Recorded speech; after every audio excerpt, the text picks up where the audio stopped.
So this was the week where tornadoes ripped across 6 states, killing at least 100 people, with hundreds more unaccounted for. The hardest hit state was Kentucky, where a tornado leveled a candle factory that had 100 people working inside, 80 of whom are still unaccounted for. But all eyes are on a different corporation and their negligence, and that is Amazon. Because a tornado hit a small town of Edwardsville in Illinois and also collapsed an Amazon warehouse that killed at least 6 employees. The actual number is not known, in part because the company will not say how many people were in the factory at the time. So this is from the AP. The company's not said how many people were in the building not far from St. Louis when the tornado hit at 8:35 p.m. Friday, part of a swarm of twisters across the Midwest and the South that leveled entire communities. Authorities didn't say they didn't have a full count of employees because it was during a shift change and there were several part-time employees. What? Well, we don't count them as full employees. See, 4 employees equals 1 human being when it's part-time. So our official count is not in. No. Okay. So there was a press conference, right? There was the fire chief, officials of Edwardsville came out to talk about the collapse of this warehouse. You know who wasn't there? Amazon or anyone from Amazon. So let's listen to the fire chief explain what happened to that warehouse building. There's about 150 yards of the building that were impacted by the tornado. The walls on both sides of the building collapsed inward. The roof of the building collapsed downward. So most of the weight of the building landed centrally into the building. These walls are made out of 11-inch thick concrete, and they're about 40 feet tall. So a lot of weight when that came down. A lot of weight when that came down. And that, again, is a fire chief explaining what maybe Amazon should be explaining. Instead, Amazon's on Twitter. Specifically, the CEO is on Twitter, David Clark. He's doing all that he can. He tweeted this, Gareth. We are deeply saddened by the news that members of our Amazon family... Fuck you. Honestly, Fuck you. yeah. That's when they're part of a family, when they're gone. Passed away as a result of the storm in Edwardsville, Illinois. Our thoughts and prayers are with the victims, their loved ones, and everyone who's been impacted by the storm's path across the U.S. How is it even possible at this point saying thoughts and prayers is like wearing Ed Hardy? It's just like, look, even if you like it and you think it's effective in some way, it has now lost all it now no longer has any actual resonance as to what it actually means, because it is such a vacuous, simple, it's the easiest thing to do is be like, whoops, our bad, No, when I saw that, I was immediately like, just don't say thoughts and prayers. Like anything else, condolences, hearts go out. But like that particular phrase means, and I will do nothing about it. And I honestly don't care. Now, more about David Clark. There's a few things you need to know about him, because maybe you're like, whatever, that seems, what is he going to say? What is he going to say? So David Clark might not be against some of the business practices that could have led to this event, or at least preventing the worst of this. Because remember, or not remember, we got to know that these Amazon employees were told to go to work. And it is not clear if they had access to their phones. It is not clear if they were told that there was a tornado in their path, that it was headed right for the warehouse. It's not told whether they were told to evacuate or that Amazon was doing anything to keep them safe.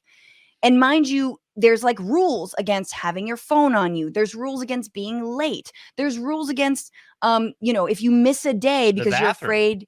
Exactly. There's rules against going to the bathroom, or you're afraid you might get, blown away by a tornado. That's like, no, it's coming out of your paycheck, bro.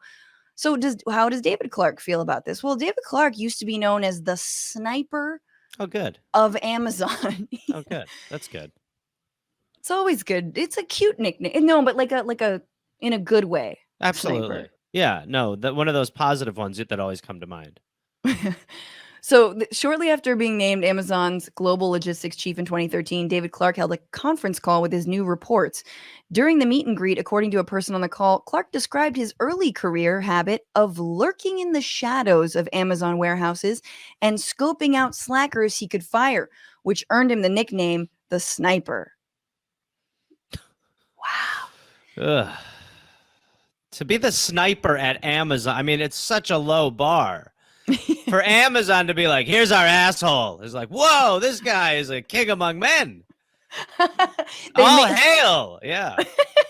So they made him CEO, right? Like, Yeah, you just have to be course. the biggest piece of shit. Now, see, John isn't lurking the way we'd need him to lurk. Yeah, no, you've got, well, then you have the lurk squad. It's like, hey, we're actually lurking the lurkers. We believe in lurker rights.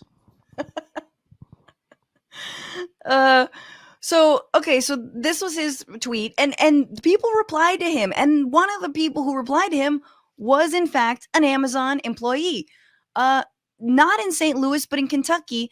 This is Leslie Campbell saying, I'm an Amazon worker in Kentucky. Tornado hit 2 miles from my house, and I physically couldn't get to work for my shift. The ERC team, which is like the employment something, basically where workers call to be like, this is what my situation is. The ERC team told me that they had no record of tornadoes in Kentucky and couldn't help me with not getting attendance time reduced for today. I mean, there are alarms going off in a way where it's just like, this company needs to be stopped. It's just, how are we just sitting around like ordering from Amazon? I mean, it's because like, where else am I gonna buy toilet paper? A store? Are you insane? Sure, I didn't know they still had those. A friend of mine told me he saw a store the other day, and I said, "Those are." That's great. Have you ever been into an Amazon store? I refuse to. I went. Okay, one time I bought something on Amazon, just once, maybe more than once, but this one time, I don't frequent it, but I had to return it at an Amazon store, and it was the most dystopian. Like, I felt like they were like selling actual mom and pops. Like they had like they were like taxidermy mom and pops. And be like, this is who used to own this storefront. Now it's whatever, Amazon everything brick and mortar, whatever the fuck they call themselves. Yeah, they sell brick and mortar. It's ERC is the Employee Resource Center. David Clark definitely responded to that tweet. He was like, sorry. Oh my God. What? He did? He did. He said, sorry, Leslie. I shared with the team and we will get it fixed for you all. What are you? I mean, just so like he's not even filling the tweet. Give it like another line or two. You know what I mean? Get to like 130 characters. This is one sentence. He's like, sorry, I'm playing polo. I don't have time to respond to the plebe. Here. Give her 40 letters. Screw it. So bad. Okay, so there's someone. So okay, this is what happened in the past. Now going forward, this next week, what's going to happen to folks in the area who work at the warehouse? Apparently, they're being asked to go back to work. So this is from someone on Facebook named Stefan Jones, who says, I'm on the phone with the Amazon ERC, the Employee Resource Center. My apologies. And they're telling me I'll be marked as missed shift, even though the state police just told me to go home. Then he got the nerve to get smart with me and say if I wanted the points removed. Because remember, they're all on like a childlike point system. That's the way Amazon workers have to survive. And then I need to go back to the site and speak to HR. There is no HR management office. It's buried. And the building is surrounded by emergency management and cops. All I know is that he keeps on going on. So let's just look at what he's talking about. Okay, what's the building look like? How's it doing? Oh, there it is. Oh, that's fine. I mean, you can see HR from. Yeah. Is it's it all that HR pile? in a way? Yeah. I mean, that's just I mean, it's so unchecked that it just doesn't matter. I don't know how we continue to just live with this festering nightmare that's just this wave will crest at some point. I mean, look at that. Like, why were you late for work? Well, there were 1,800 cops. I'm sorry, it's 2 points off. Yeah.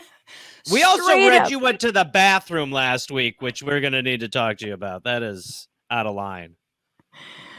Well, I pissed myself when the tornado was coming at me. No, So that's why we give you the diaper cut. You can have we have diapers. We go to the diaper bin. it's so unfunny, but it is.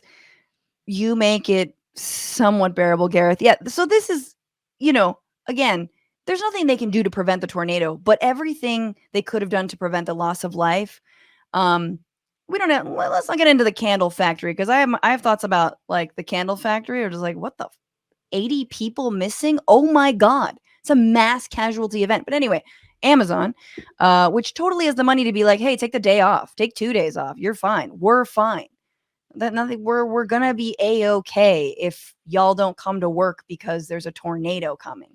And just no remorse and no sort of like no understanding for how people who've lost their loved ones, coworkers, people who are literally being taken out of rubble. Remember, 6 people allegedly, but who knows? I can't imagine if there's 6 people dead in an Amazon warehouse that looks like that, complete rubble.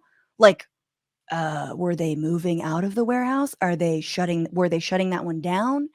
Because I don't think only fucking 6 people work in a giant Amazon warehouse. We just don't know. I mean, it's like how Tyson Foods, like you can't see into their farming houses because they do not want you to know what is actually taking place in there. Yeah. It is at the point where, even our government still at least gives us the performative nature of thoughts and prayers, or they wear some sort of clothing that, you know what I mean? Like there's the prayer, it's all performative bullshit. But Yeah. they at least know how to pull it off. This is just, you can just tell the coldness that exists inside of this company based on the reaction. It's complete. There's not an iota of sympathy. Yeah. And we're going to investigate or we understand or anything. No. It's like be on time, be earlier tomorrow. It's straight up Scrooge behavior. Yeah, it is. I mean, and honestly, I don't know how you put the genie back in the bottle when it comes to the amount of power and influence that they have over the government at this point. What's going on, Frantifa? If you haven't already, subscribe to this channel right now. Hit that button. And also, you can become a patron and support the show every single week. Get access to bonus episodes and exclusive merchandise. Patreon.com/Bitchuation Room. Do it.